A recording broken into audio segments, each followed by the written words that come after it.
Good morning students. बेटा ये परमाणु चैप्टर जो आपने स्टार्ट किया था उसमें हम बहुत बड़े बड़े दो टॉपिक पढ़ चुके।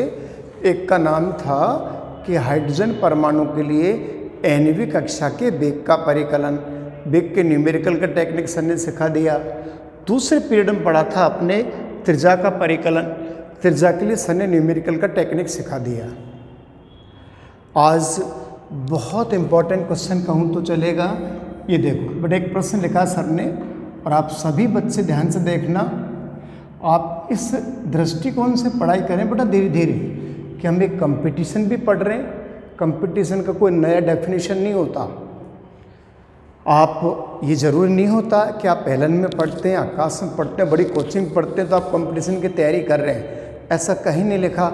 आप घर बैठ पे पढ़ते हैं तो वो भी सोच लो आप कंपटीशन की तैयारी है। देखने का भी फुर्सत में, अभी तो छोटे बच्चे हैं आप, कंपटीशन में टफ सवाल नहीं आते हैं, कतई भी नहीं आते हैं। तो देखिए यहाँ पे अपन एक प्रश्न देखें छोटा सा। यस, ये एनवी कक्षा के हाइड्रोजन परमाणु के लिए, ये देखो बेटा यहाँ पे वापस बोर अवग्रहित यूज में लेंगे तो आपने कहा सर बोर अभिग्रहित यूज में लेंगे तो क्या निकालना है। आज हम त्रिज्या का परिकलन करेंगे, आज हम ऊर्जा का परिकलन करेंगे। आप वेग निकाल चुके, आप त्रिज्या निकाल चुके, आज हमें ऊर्जा से मिलना है। देखिए इलेक्ट्रॉन की कुल ऊर्जा का परिकलन, जो आप इलेक्ट्रॉन की कुल ऊर्जा जिसका टोटल एनर्जी कहते हैं, बड़े स्मार्ट सा टॉपिक, कुल ऊर्जा का परिकलन कीजिए। देखिए किस बच्चे को ये टॉपिक समझ में आता है और बहुत इम्पोर्टेंट कितना है वो भी आप देखना। इलेक्ट्रॉन की ऊर्जा का परिकलन कीजिए, दिट्स आवर क्वेश्चन, रिलैक्स। ये देखो फिर सुनना बेटा मैं क्या कह रहा हूँ कि मैं नहीं कहता हाइड्रोजन परमाणु के लिए, चलो मान लो आप हाइड्रोजन परमाणु के लिए कर रहे हैं अपन, हाइड्रोजन परमाणु के लिए इलेक्ट्रॉन की कुल ऊर्जा का परिकलन। बेटा कोई भी चीज़ की कुल ऊर्जा होती है ना, वो गतिज ऊर्जा और स्थितिज ऊर्जा के जोड़ के बराबर होती है। फिर सुनो सर की बात, सर क्या कह रहे हैं, किसी भी चीज़ की जो कुल ऊर्जा होती है वो किस किस के जोड़ के बराबर होती है बताओ, गतिज ऊर्जा और स्थितिज ऊर्जा के जोड़ के बराबर। तो बेटे एक मिनट देखना पड़ेगा आपको, यहाँ थोड़ा सा प्यार से देखना पड़ेगा, बड़े अच्छे से देखना पड़ेगा। कुल ऊर्जा का परिकलन कीजिए, चले अपन। तो देखिए कुल ऊर्जा आपने यहाँ पे लिखा धीरे धीरे बड़े आराम से, ये देखो। यस, तो आपने एक बात एग्जामिनर को क्या बताई कि इलेक्ट्रॉन की कुल ऊर्जा गतिज ऊर्जा व स्थितिज ऊर्जा के जोड़ के बराबर होती है। ये तो आपको याद हो गया। अब बेटा कुल ऊर्जा को मैं काइनेटिक एनर्जी प्लस पोटेंशियल बोल देता हूँ, बिल्कुल चलेगा। ये देखो ई के प्लस ई पी, आप सब जानते हैं बच्चे के for kinetic, P for potential. तो एक गतिज ऊर्जा होगी और एक स्थितिज ऊर्जा होगी, बस kinetic energy plus potential energy. अब अपन डेरिवेशन करें धीरे धीरे। तो बेटा आपने, अब बताओ पहले इलेक्ट्रॉन की कौन सी ऊर्जा निकालनी है आपको, गतिज ऊर्जा। बड़ा सुंदर सा डेरिवेशन देखना आप, ये लो बड़ा बड़ा लिखता हूँ मैं, आप साथ साथ लिखें तो और भी अच्छा है। बेटे चैप्टर तैसे कि अपने आप साथ साथ लिखें तो भी लिख सकते हैं आप, फिर कॉपी में फिर करो, डेली लिखो थोड़ा थोड़ा। तो बताओ सिंपल गतिज ऊर्जा का फार्मूला क्या होता है, आप एम बी स्क्वायर। आपका प्रथम अभिग्रहित क्या होता है, ये रहा आपका दोस्त, बड़े हो गए बाप, कई बार लिख चुके अपन प्रथम अभिग्रहित का फार्मूला, ये रहा एम बी स्क्वायर बराबर के ई स्क्वायर अपॉन आर। बेटा जेड को सर ने एक मान लिया करो आप, कोई फर्क नहीं पड़ता। माय डियर, जेड को सर ने क्या मान लिया, एक। किसके लिए, हाइड्रोजन के लिए। आप भी मान सकते हैं। अब बताओ इस एम बी स्क्वायर के मान को मैं उठा के यहाँ रख दूँ क्या, इस जगह पे बोलो बच्चे। तो ये आ गया आपका ई के इजिकल टू, बेटा देखना ई के इजिकल टू 1/2 के ई स्क्वायर अपॉन आर। ये इलेक्ट्रॉन की कौन सी ऊर्जा है बताओ बच्चे, गतिज ऊर्जा। फिर आप सुने सर की बात, बड़े प्यार से देखें। ये देखो काइनेटिक एनर्जी का सिंपल फार्मूला क्या होता है, half m v square, you understand बेटा। पहला अग्री यही था, अरे आर स्क्वायर था तो आर कट गया ना, इसमें काई की वैल्यू रख दी। This is your first answer for hydrogen atom. ये इलेक्ट्रॉन की गति ऊर्जा का सूत्र है, आप देख लो ध्यान से।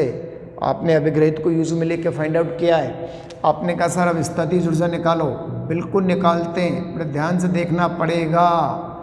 ये देखो स्थितिज ऊर्जा, इंग्लिश में क्या बोलते हैं, पोटेंशियल एनर्जी, यो लिखें आप। आपने विद्युत विभव का चैप्टर पढ़ लिया सब बच्चों ने। दो आवेशों के निकाय की स्थितिज ऊर्जा का सूत्र क्या होता है, U बराबर K Q1 Q2 upon R। तो बताओ ये विद्युत स्थितिज ऊर्जा तो है ही है, बट ये U को क्या मान रहे हैं आप, EP। तो K Q1, आपने कहा सर क्या होता है Q1, नाभिक वाला, ये नाभिक का है एक आवेश। एक आवेश किसका है, इलेक्ट्रॉन का, डिवाइडेड बाई R। आपको आना चाहिए समझ में बेटा। विद्युत विभव के चैप्टर में फार्मूला था U बराबर K Q1 Q2 upon R। K Q1 का काम कौन करेगा, नाभिक का आवेश। Q2 का काम कौन करेगा, इलेक्ट्रॉन का आवेश। तो क्यों प्रॉब्लम आएगा, आपको नहीं आना चाहिए।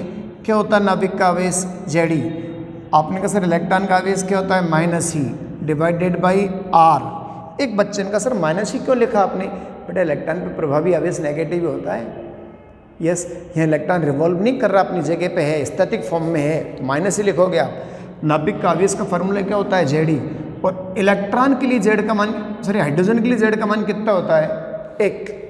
आगे आपका आंसर माय डियर, ये देखो, बस बस बस, के ई स्क्वायर अपॉन क्या गया, R। आगे क्या लगा दिया, माइनस माइनस माइनस। देखो बच्चों, बेटे सेकंड आंसर आ गया आपका सुंदर सा, थर्ड, सॉरी ये देखो स्टेप नंबर 3 लिखेंगे। फिर सुनो सर की बात, थोड़ा थोड़ा देखो। ये तो ईजी लगा आपको, ये थोड़ा सा इसलिए टफ लग रहा होगा कि थर्ड चैप्टर आपने वैभव वाले में नहीं पढ़ा होगा। तो गतिज निकालनी थी, स्थिर निकालनी, दोनों निकल गई आपकी। तो ये तो आपकी गतिज ऊर्जा है और ये आपकी स्थितिज ऊर्जा है। अपन ऐसा करते हैं, इन दोनों को 21 नंबर 1 में रख देते हैं। तो आपका यहाँ तक नोट करने के बाद आपका सवाल हो गया कि समीकरण 2 व 3 का मान समीकरण 1 में रखने पर, समीकरण 2 व 3 का मान समीकरण 1 में रखने पर, समीकरण 2 व 3 का मान समीकरण 1 में रखने पर, बच्चे ऐसे भी हम वर्ड यूज ले सकते हैं। 1 और 2 का मान कहाँ रख देंगे, समीकरण, सॉरी 2 और 3 का मान समीकरण 1 में। चलो मैं इसको भी मिटाने की प्रयास करूँगा, बट दोनों के मान रख देंगे अभी। बस बस बस, ये देखो आपका इक्वेशन फर्स्ट था, ये लो, दोनों के मान रखते हैं, इसको नहीं मिटा रहे हैं, अब देखना। चलो बताओ, कुल ऊर्जा निकालनी है आपको। बताओ गति ऊर्जा का आंसर क्या आया था बेटा, के स्क्वायर अपॉन R। अच्छा लग रहा है, देखो भैया बेटा गति ऊर्जा का सूत्र यही तो था। यस, अब स्थितिज ऊर्जा के सूत्र की बात करें, किसके भैया, तो बेटा स्थितिज ऊर्जा का सूत्र भी 1 मिनट पहले आपने देखा था, के ई स्क्वायर अपॉन क्या था, R। ध्यान से देखो यही था। अरे आपने समीकरण 2 और 3 के मान काय में रख दिए, समीकरण 1 में। बेटा ये तो आधा है और ये 1 है, ध्यान से देखो आप, एक तो आधा और एक कौन है बताओ, 1। तो बताओ इनको अपन थोड़ा सा सोल्व करें तो ये आएगा -12 के E square upon R। Yes, अरे कुल ऊर्जा आ गई बेटा, ये आपकी कुल ऊर्जा आ गई। तो ये इलेक्ट्रॉन की कुल ऊर्जा E बराबर -12 के ई स्क्वायर अपॉन R। याद रखो जिंदगी में, ये इलेक्ट्रॉन की कुल ऊर्जा का सूत्र है। ये होती है बेटा इलेक्ट्रॉन की टोटल ऊर्जा। आज पहली बार आपको पता चल रहा है कि इलेक्ट्रॉन की कुल ऊर्जा ऋणात्मक होती है। तो आपने कहा सर ये नेगेटिव होती है, इसका अर्थ क्या है। आपसे कोई पूछे कि बेटा what is the mean of negative, ये नेगेटिव सिंबल का अर्थ क्या है। तो आप धीरे से कह दोगे ऋण चिन्ह का अर्थ है कि इलेक्ट्रॉन नाभिक से दृढ़ता पूर्वक बंधा रहता है।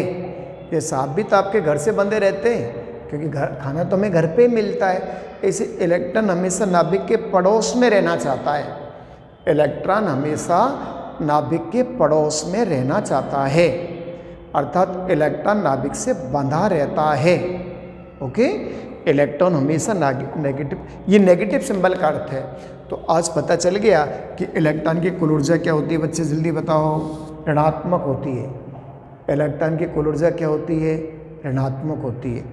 तो कुल ऊर्जा के डेरिवेशन में आपने क्या क्या किया बताओ। पहले गतिज ऊर्जा निकाली, उसके बाद कौन सी निकाली? स्थितिज ऊर्जा, है ना भैया। पहले आपने गतिज ऊर्जा निकाली है, उसके बाद आपने स्थितिज ऊर्जा निकाली है। कुछ आ गया आपको ये? यस। ये कौन सी ऊर्जा का सूत्र है बताओ? कुल ऊर्जा का सूत्र। ये जो फार्मूला देख रहा है आपको, this the formula of total energy. Kinetic आपने अलग निकाली थी, पोटेंशियल आपने अलग निकाली थी। इन केस कोई बुक में आप देखते हैं, अगर मैं इसमें के की वैल्यू रख दूं, बेटा काई की वैल्यू रख दूं बताओ, के की, तो अगर हम इसमें के की वैल्यू रख देंगे तो देखना भैया जी, बेटा के की वैल्यू रख के बताओ आप इसमें। तो ऊपर तो कौन बच गया बताओ? E square. नीचे चलेंगे तो कौन बचेगा? प्यार से बताओ बेटा। 4 2 8 pi epsilon naught, 8 pi epsilon naught. We can write here. Yes, R भी तो आएगा। ये देखो, तो आपको बड़ा अजीब सा लग रहा है, डर सा लग रहा है। अरे काहे को डर भैया, इसमें या के की वैल्यू तो रखी है आपने। You can write this formula also. तो ये कुल ऊर्जा का सूत्र ये भी है और ये भी है। एनसीईआरटी बुकों में ऐसे लिखा रहता है, अपनी बुकों में ये लिखा रहता है। तो आपने ये हाइड्रोजन परमाणु के लिए इलेक्ट्रॉन की कुल ऊर्जा का परिकलन किया है। हाइड्रोजन परमाणु के लिए इलेक्ट्रॉन की कुल ऊर्जा का परिकलन किया है। जो आप इसको अच्छे से लर्न करें, प्लीज यू मेंशन इट। आप इसको मेंशन करें, थोड़ा सा ध्यान दें। बेटे कुल ऊर्जा का परिकलन किया था आपने, और ये देखो बस। तो अभी आपने जब पिछले पीरियडों में पढ़ाई करी थी तो आपने इलेक्ट्रॉन का वेग भी निकाला था, इलेक्ट्रॉन की त्रिज्या भी निकाली थी, और उनके न्यूमेरिकल का बड़ा स्पेशल टेक्निक सीखा था। ऐसे बेटा ऊर्जा की न्यूमेरिकल को भी टेक्निक सीखना है। आपने कहा सर इसके लिए आप क्या करोगे? मैं एक छोटा सा डेरिवेशन कराऊंगा, क्योंकि एक प्रश्न लिखा मैंने छोटा सा, आपको जोर से तैयार नहीं करना। एक टेक्निकल क्वेश्चन है, ये स्टार क्वेश्चन है, एग्जाम में नहीं आता है। ये देखो, सिद्ध करो कि, ये देखो कोई एनवी कक्षा की ऊर्जा का सूत्र लिखा रहे हैं सर। ये देखो, तो आपने कहा सर ये कहाँ से आएगा? मैंने यही तो सिखाना है आपको, कहाँ से आएगा बेटा। ये देखो, मैंने कह दिया आर डैश कॉन्स्टेंट है, आर डैश कॉन्स्टेंट है, ये रेडबर्ग कॉन्स्टेंट नहीं है। और भी सर ने इसको टेक्निक से लिखा, या लगा के आप यूँ मान लें। अब आपको याद आ रहा है कि केमिस्ट्री में ऐसा पढ़ा था आपने, 3.6 डिवाइडेड बाई n स्क्वायर, आगे लगा दिया सर ने इलेक्ट्रॉन वोल्ट। बेटा सपोज मैं आपको सिखा दूं कि ये फार्मूला कहाँ से आया, तो आप किसी भी कक्षा की क्या निकाल सकते हैं बताओ? ऊर्जा। इसका मतलब इलेक्ट्रॉन की ऊर्जा का परिकलन हम किसी भी कक्षा के लिए कर सकते हैं, बेशर्त कि अपन को ये दोनों फार्मूले याद हों। अब दिमाग लगाओ, अगर आपको ये दोनों फार्मूले याद हैं तो आप किसी भी ऑर्बिट के लिए इलेक्ट्रॉन की ऊर्जा ज्ञात कर सकते हैं। तो आपने कहा सर एक मिनट बताने कहाँ से आते फार्मूले, थोड़ा सा अच्छे तरीके से देखना, बहुत टेक्निक से, बहुत इम्पोर्टेंट वाली बात नहीं, केवल हमें सिखाना है, आपको बुक में डायरेक्ट नहीं मिलेगा ये। तो बताओ, पहले तो हम एग्जाम को ये कह दें कि भैया अभी थोड़ी देर पहले सर ने एक फार्मूला पढ़ाया था, धीरे धीरे देखना पड़े आराम से आपको। ये देखो बेटा, बड़े आराम से देखें, we are writing something here. ये देखो, तो आपने कहा सर क्या दिखाएंगे आप इसमें? बेटा इसका फार्मूला क्या था आपके पास? हाफ के ई स्क्वायर अपॉन आर को आर एन लगा दिया और यहाँ पे ई एन लगा दिया। फिर सुनो सर की बात, अरे बच्चों अभी आपने कुल ऊर्जा का डेरिवेशन यही तो किया था, ये तो आपको लर्न होना चाहिए यार। अब बताओ, अगर मैं यहाँ पे आर एन लगा देता हूँ तो बेटा यहाँ पे भी डी एन आएगा।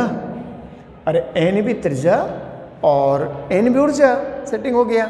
अब देखिए आर एन का फार्मूला अभी तो आपको याद नहीं है, बहुत प्रैक्टिस करोगे तो याद भी हो जाएगा, आपको रटना भी नहीं है।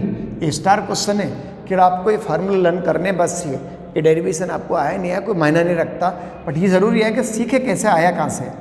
4π² के mz² बेटा जेड को 1 मान के चल रहे हैं आप, कोई फर्क नहीं पड़ता क्योंकि हाइड्रोजन के लिए पढ़ते हैं अपन z = 1।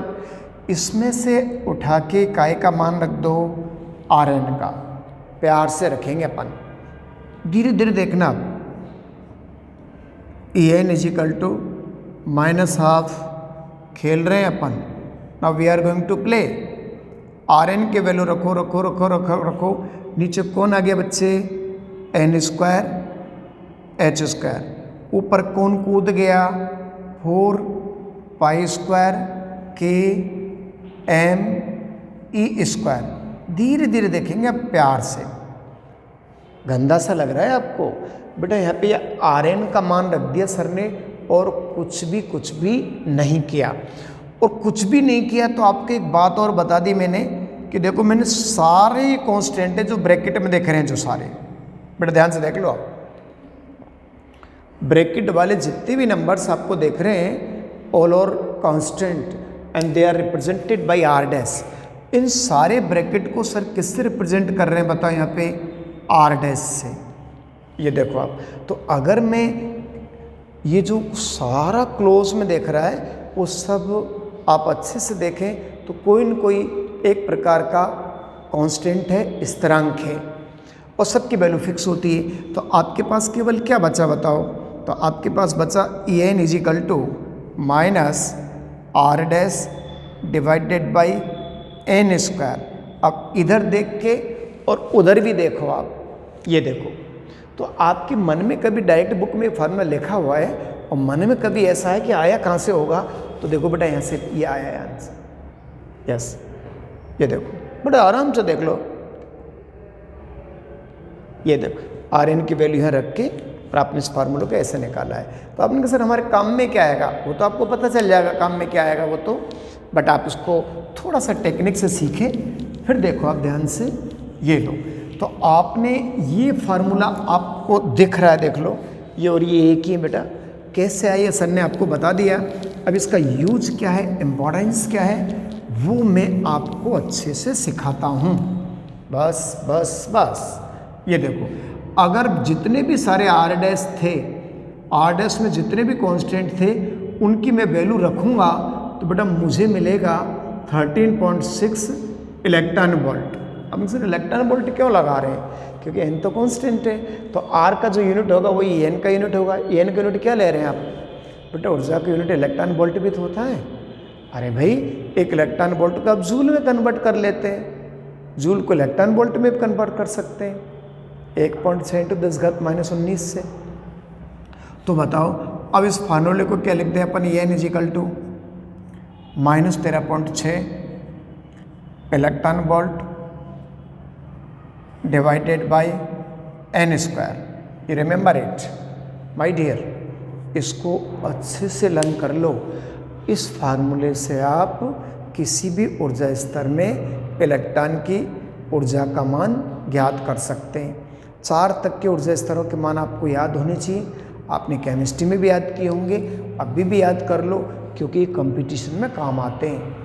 तो सर ने एक ये भी बता दिया आपको, सिद्ध करो की भी सिखा दिया।